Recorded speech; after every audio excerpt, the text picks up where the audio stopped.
Netanyahu को झुकाने के लिए बहुत बड़ी चाल चल दी है।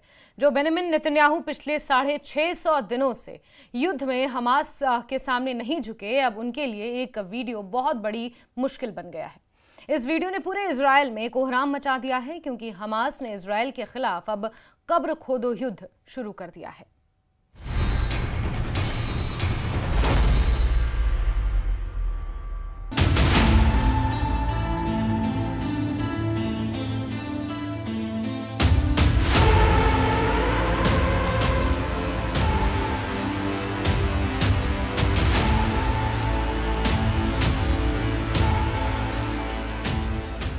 ये आग नेतन्याहू के दावों को जलाकर राख कर देगी।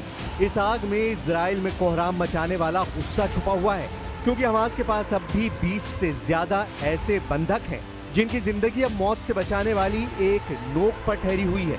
इस गुस्से की नई वजह है गाजा से आया एक नया वीडियो।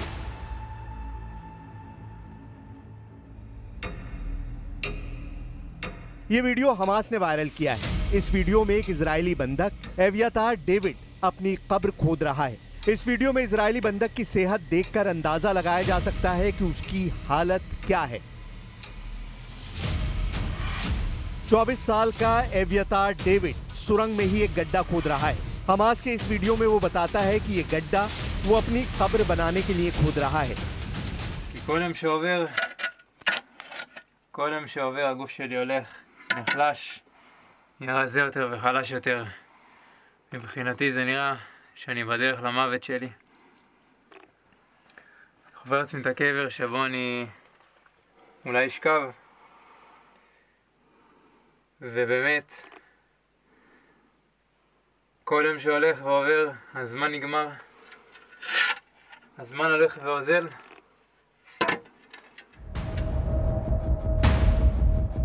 इस वीडियो को बहुत गौर से समझना पड़ेगा, क्योंकि इस वीडियो को खुद हमास ने रिकॉर्ड किया है। इस वीडियो को बनाने का मकसद सिर्फ एक नजर आता है, वो है नेतन्याहू पर दबाव, ताकि बंधकों की आजादी की डिमांड को लेकर इजराइल में गुस्सा बढ़े और इनकी जद में नेतन्याहू भी आए और वो गजा पर बमबारी बंद करने के लिए मजबूर हो जाएं। נתוני ההסברה של החמאס באים על רקע דבר אחד, הניסיון שלהם ליצור לחץ על מדינת ישראל, ואני אומר דווקא מכאן, מהר הבית, המקום בו הוכחנו שאפשר לעשות ריבונות ומשילות.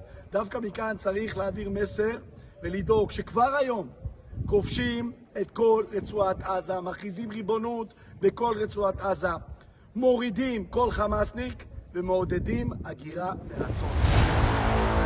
हमास के कब्जे में बाकी लोगों का हाल भी एवियातार डेविड जैसा ही होगा और सबकी जान खतरे में होगी। यही डर पूरे इजराइल को सता रहा है। यही वजह है कि इजराइल की सड़कों पर आए दिन नेतन्याहू के खिलाफ प्रदर्शन होते हैं। लोग पोस्टर लेकर इकट्ठा होते हैं। उनकी मांग है कि इजरायली बंधकों की फौरन रिहाई हो और इसके लिए किसी भी सूरत में युद्ध को खत्म किया जाए और बंधकों को वापस लाया जाए। तेल अवीव में एवियातार डेविड के पोस्टर को लेकर हजारों लोग प्रदर्शन करने उतरे। एवियातार के भाई ने कहा कि ये सब देखते हुए वो बहुत असहाय महसूस कर रहे हैं, क्योंकि मौत बहुत करीब नजर आ रही है। Watching helplessly as my younger brother Eviatar David and his fellow hostage Guy Gilboa Dalal slip away. They are on the absolute brink of death. In their current unimaginable condition, they may have only days left to live. Hamas is using Eviatar in one of the most horrific and calculated campaigns of cruelty imaginable. गजा में शांति हो, इसके लिए 2 अरब देश Qatar और मिस्र कोशिश तो कर रहे हैं, लेकिन उनकी मध्यस्थता में हाल ही में सीज फायर को लेकर बातचीत बेनतीजा रही है। हमास और इजराइल के बीच इजरायली सैनिकों की वापसी, गजा में मदद पहुंचाने और स्थायी युद्ध विराम जैसे मुद्दों पर गहरे मतभेद बने हुए हैं।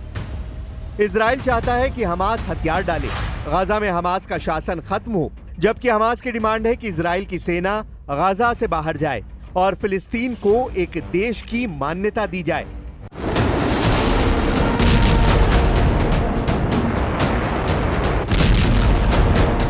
इजराइल के ब्लॉकेड के बीच अब गजा में मदद पहुंचाने के लिए आसमान का सहारा लिया जा रहा है और इसके लिए फ्रांस, जर्मनी, स्पेन, जॉर्डन और संयुक्त अरब अमीरात के विमान खाने का सामान गाजा में गिरा रहे हैं।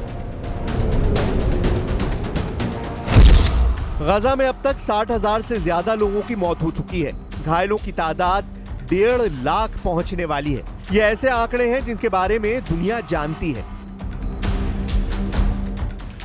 सिर्फ 24 घंटे के इजरायली हमलों में 83 लोगों की मौत हुई, जबकि 550 से ज्यादा लोग घायल हो गए। जबकि कुपोषण से ही 7 जानें जा चुकी हैं।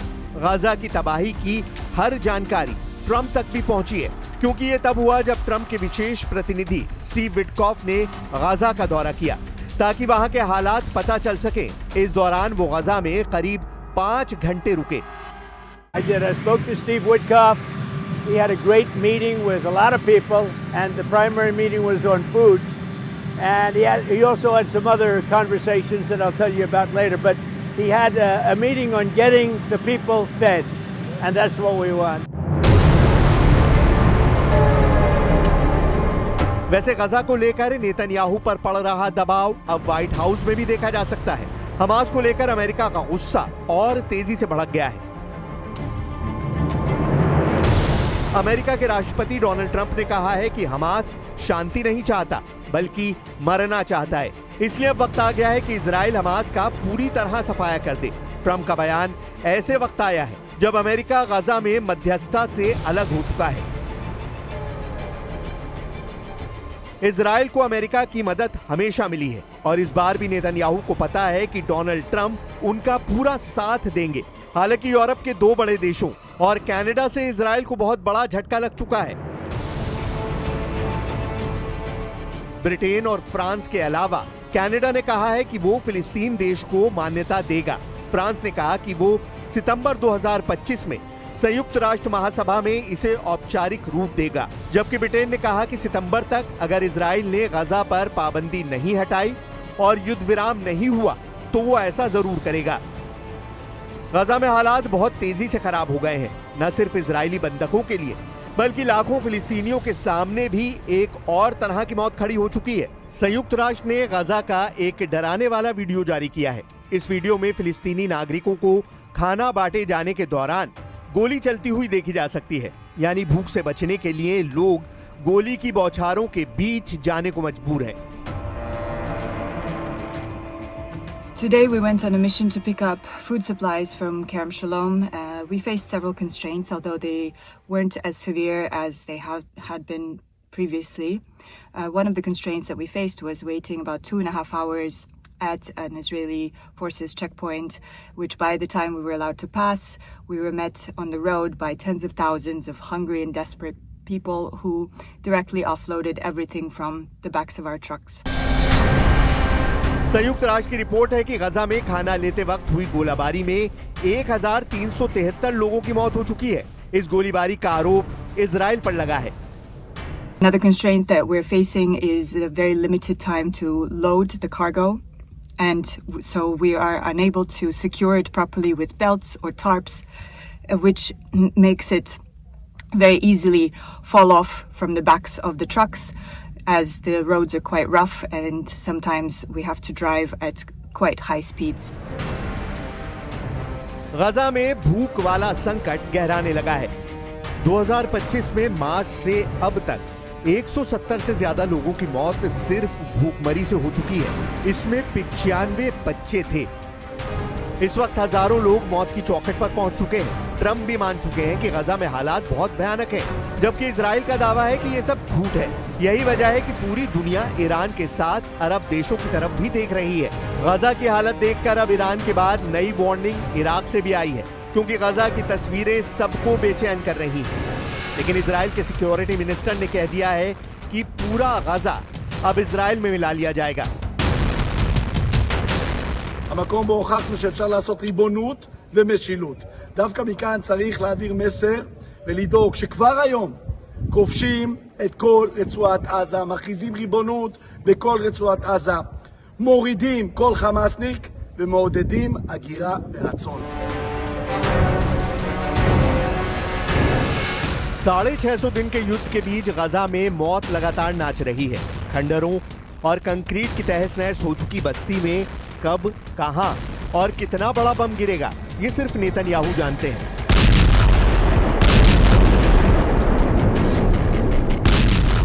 गाजा पर सैकड़ों किलो का बम जब गिरता है तो ऐसा धमाका होता है और फिर होता है हाहाकार।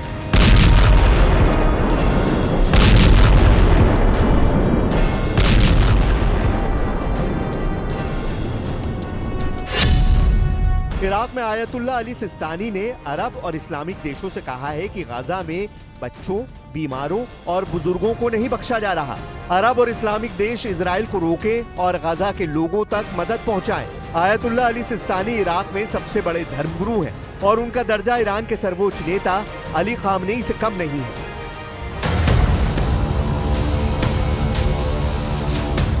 सवाल है कि आगे क्या होगा। जून में हुई 12 दिन की जंग के बाद अब अगस्त में नए युद्ध का ऐलान बनने लगा है, क्योंकि बमबारी के बाद अब गाजा पूरी तरह भूख की गिरफ्त में है। So these constraints have to be addressed. Access must be expanded. Much more food needs to be entering, and many more supplies have to be entering on a regular basis, so that communities have the confidence that supplies are coming and that they will be receiving them and that they will be distributed properly.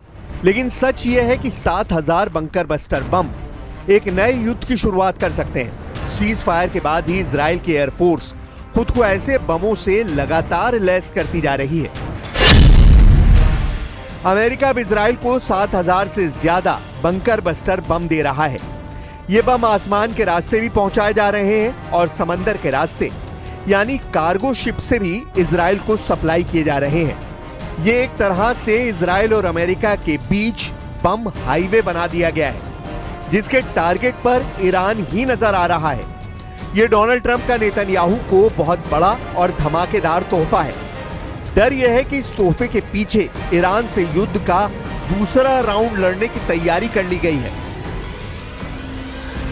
यही वजह है कि Israel की air force फिर से super active mode में है। Israel के एयरबेस पर लगातार काम चल रहा है। यह है अमेरिका से सप्लाई किया गया MK-84 बंकर बस्टर बम। इसी बम से इजराइल ने अब तक गाजा के कोने कोने को मिट्टी में मिलाया है और ईरान पर भी ऐसे ही बमों से हमले किए गए हैं। लेकिन जुलाई को लेकर ट्रंप और नेतन्याहू की जो तैयारी है वो एक लंबे युद्ध की तरफ इशारा कर रही है। 2000 पाउंड या फिर 900 किलो के इस बम की ताकत क्या है, आप इन धमाकों को देखकर समझ सकते हैं। जब ये बम गिरता है तो ऐसा धमाका होता है जो पूरी बिल्डिंग को गिरा देता है। ऐसी तस्वीरें पिछले 15 महीनों में गाजा में भी देखी गई और लेबनान की राजधानी बेरूत में भी देखी गई।